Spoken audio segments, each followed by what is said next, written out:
students, myself Mrs. Sarita Dubey. We are going to study Economics of Standard 12th. First we'll begin with the syllabus. This year we have revised the syllabus and in this syllabus we are having 10 chapters. These 10 chapters are divided into two sections, micro and macroeconomics. First chapter is Introduction to Micro and Macroeconomics. In this chapter, we are going to study about what is actually micro and macroeconomics is, the features of micro and macroeconomics, importance and subject matter of micro and macroeconomics. After that, from second lesson to fifth lesson, second lesson that is utility analysis, third A, demand analysis, third B, elasticity of demand, fourth, supply analysis, fifth, forms of market. These are microeconomic chapters. So this is our first section. Section wise it is not given in your textbook. That is why I am explaining. After that from sixth chapter, that is index number, seventh chapter national income, eighth chapter public finance in India, ninth chapter money market and capital market in India, and 10th chapter foreign trade in India. These are the chapters which are coming under our section 2, that is macroeconomics. So from second chapter to fifth chapter we have micro section, and from 6th to 10th we have macro section. Okay, this is our syllabus. Now we'll move on to our first chapter, that is Introduction to Micro and Macroeconomics. Already what is micro and macroeconomics we have studied in 11th standard in our first chapter. In that chapter we had seen what is micro and what is macroeconomics, definition given by Professor K.E. Boulding and different basic concepts used in micro and macroeconomics. Now this year in this chapter we are going to study about introduction, branches of modern economics, historical review of micro and macroeconomics, definitions of micro and macroeconomics, subject matter of micro and macroeconomics, features of micro and macroeconomics, importance of micro and macroeconomics. This is the content of the whole chapter. In this video, we are going to study about introduction, branches of modern economics, historical review of microeconomics, definitions of microeconomics, and subject matter of microeconomics. First, we'll study in detail microeconomics, then we'll move to macroeconomics. Okay, so first we'll begin with our introduction.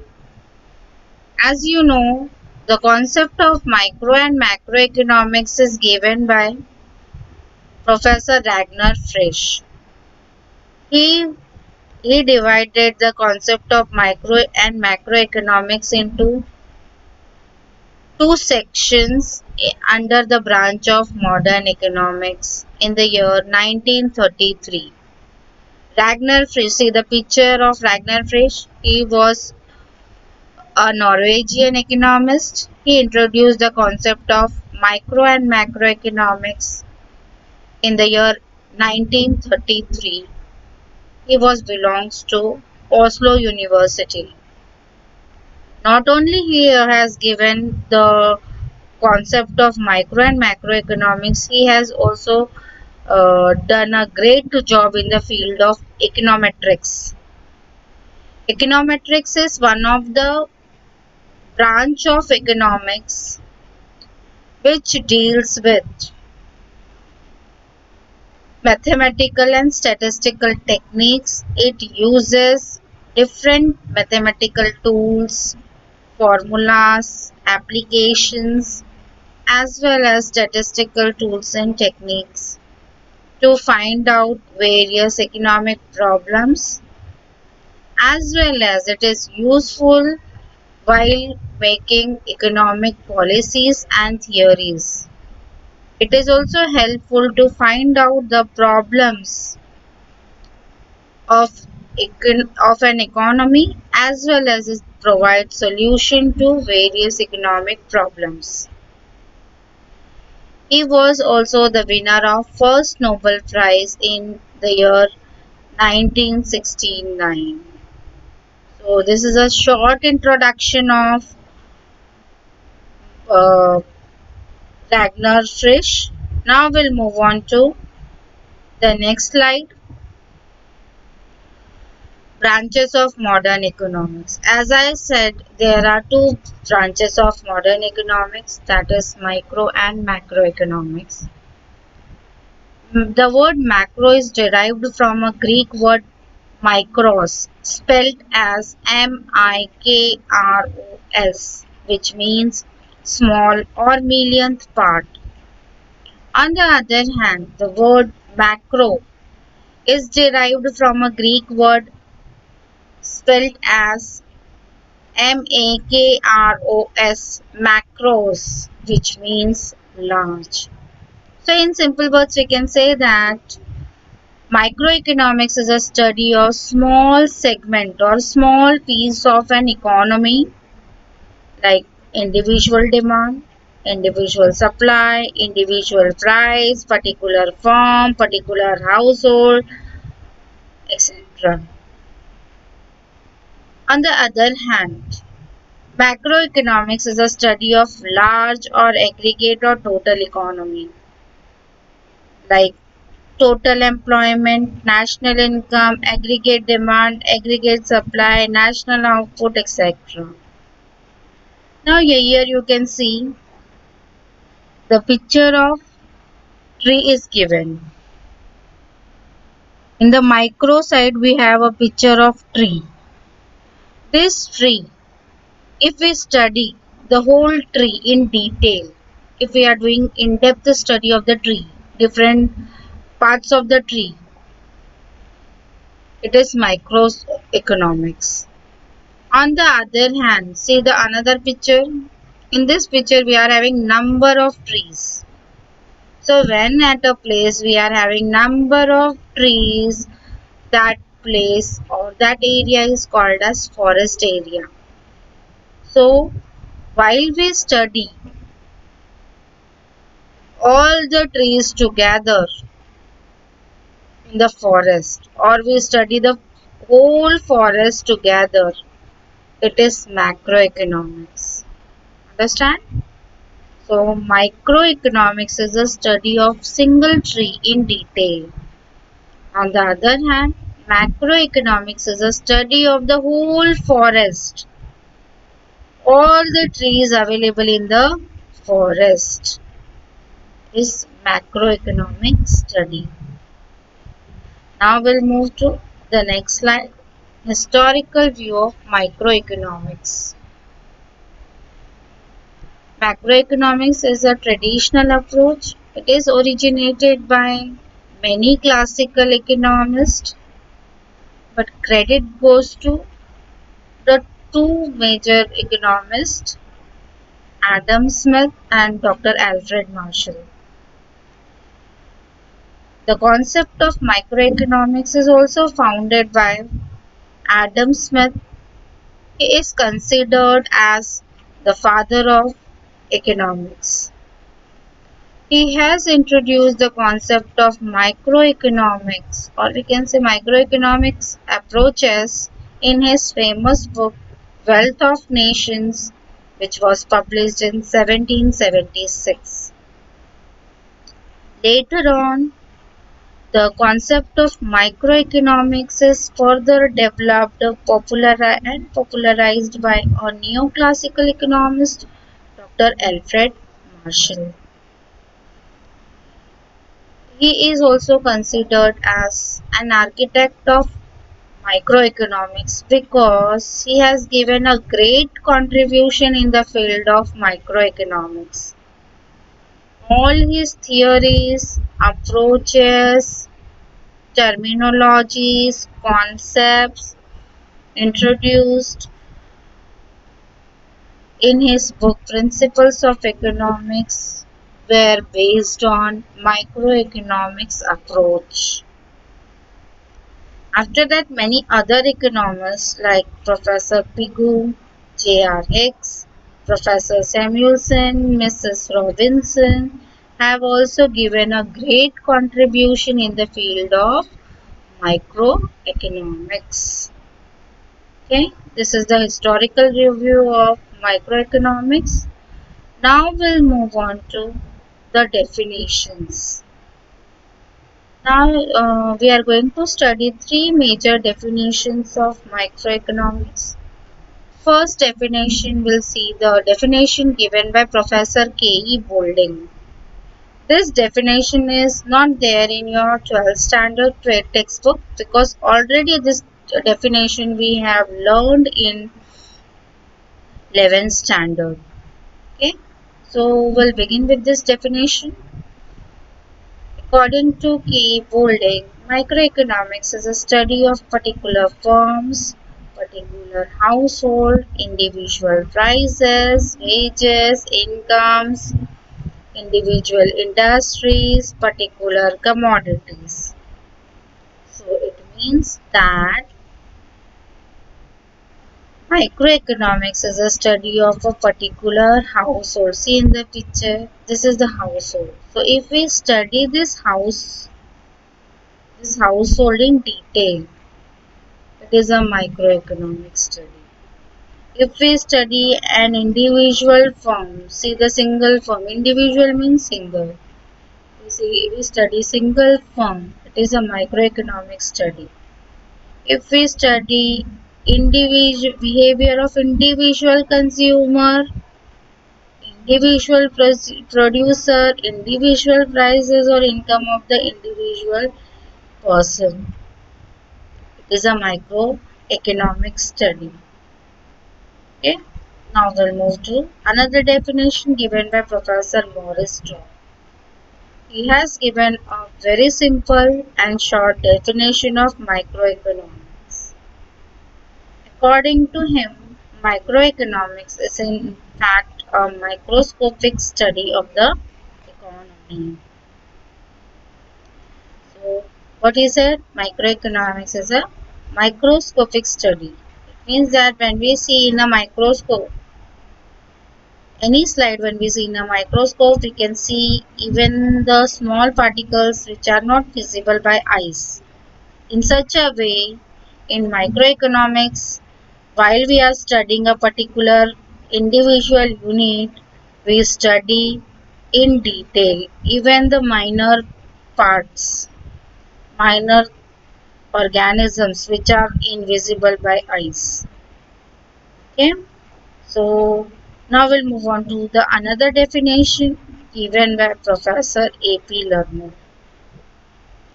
Definition of A.P. Lerner is very important definition because this definition covers all the area of microeconomics as well as it gives the idea about what actually microeconomics is.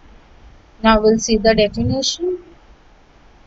According to A.P. Lerner, microeconomics consists of looking at the economy through a microscope, as it were, to see how the millions of cells in the body of economy, the individuals or households as a consumers and individuals or firm as a producers play their part in the working of the whole economic organisms. So, according to Lerner, microeconomics is looking at the economic variables or organisms through a microscope. So, what he wants to say that is when we see in a microscope, we see the small particles which are not visible by eyes in such a way while we study the individual economic unit. It may be an individual household which act as a consumer, or it may be individual or firm act as a producer. We study them in detail. Okay. Now, in simple words, we can say that from the all the three definitions, we understand that microeconomics studies the small segment of the national economy in detail. It studies an economic actions and behavior of individual economic units. Okay, so now we'll move on to scope and subject matter of microeconomics. Microeconomics is based on three important theories. They are theory of product pricing, theory of factor pricing, and theory of economic welfare. One by one, we'll see all the three theories. First, we'll see the theory of product pricing.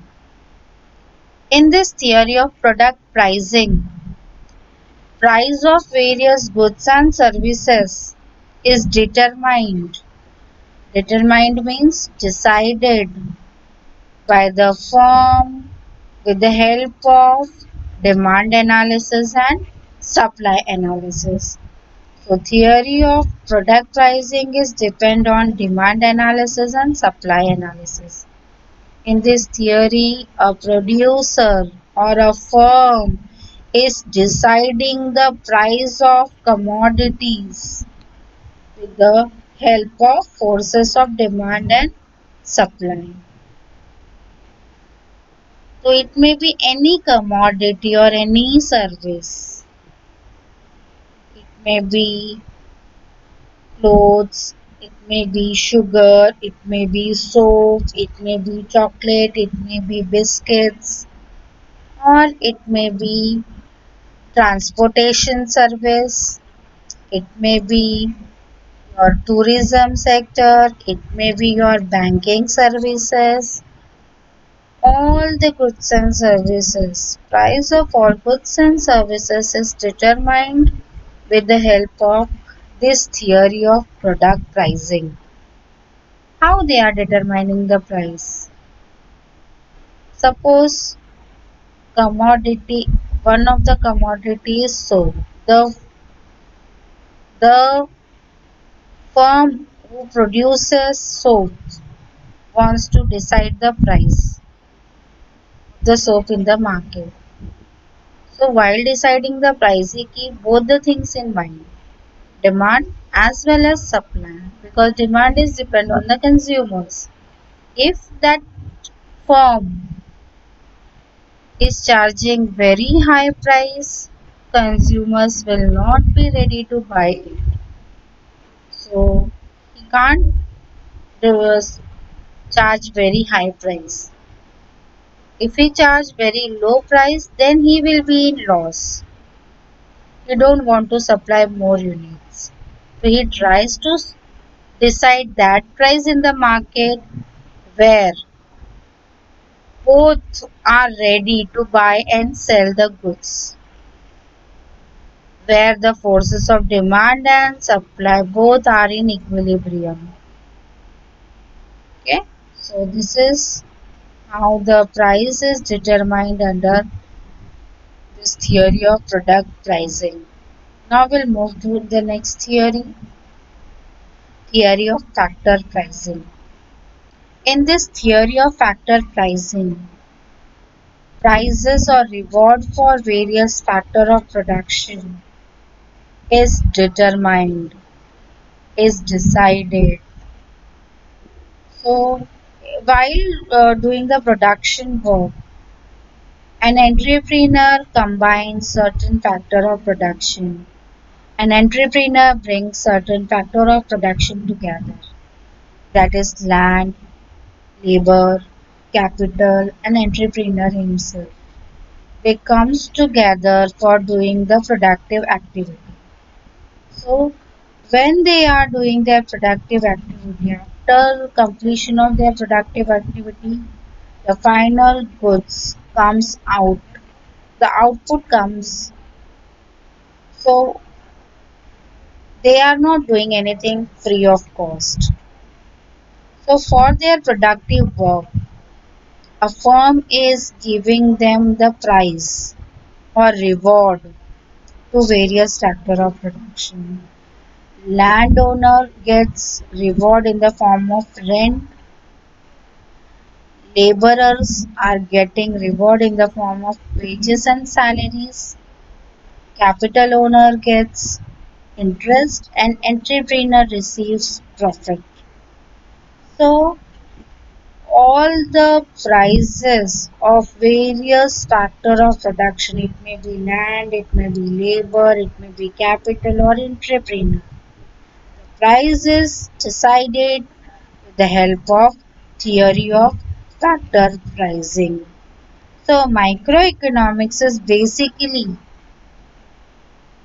stresses on determination of prices of various factor of production as well as prices of various goods and services. That is why microeconomics is also known as price theory.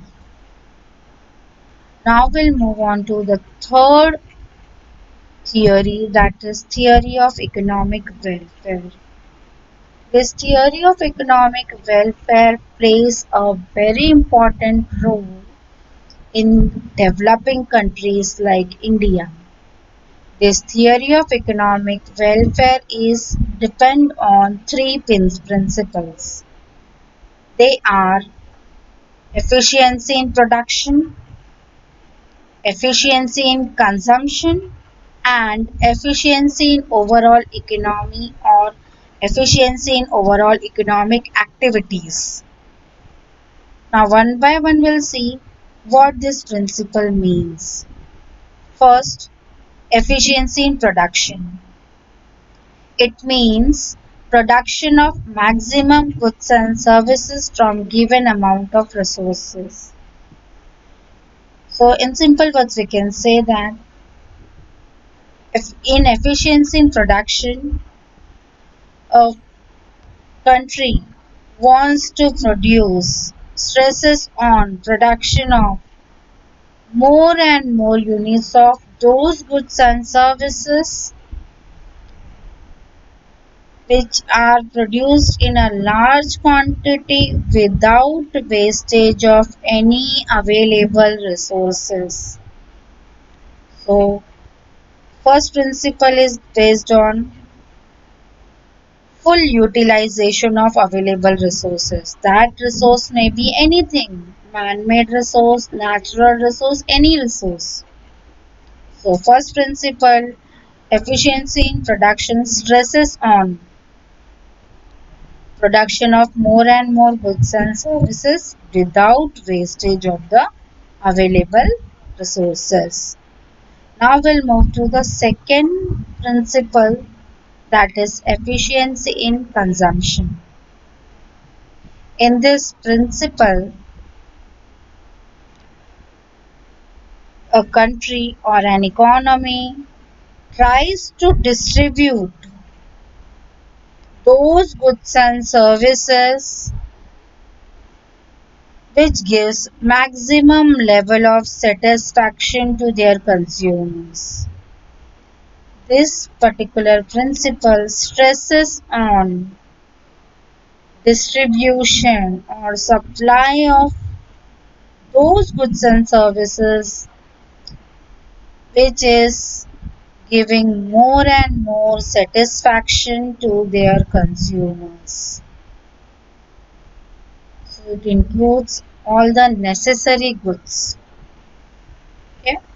Now we'll move on to the third and last principle, that is efficiency in overall economic activities.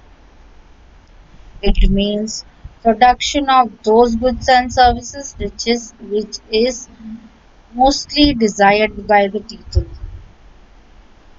means that production of those goods and services which is having higher demand in the market by all the people together.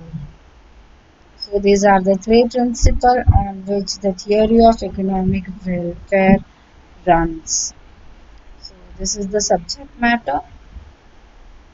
Thank you, students. In the next lecture, in the next video, we are going to study about various features of microeconomics. Thank you.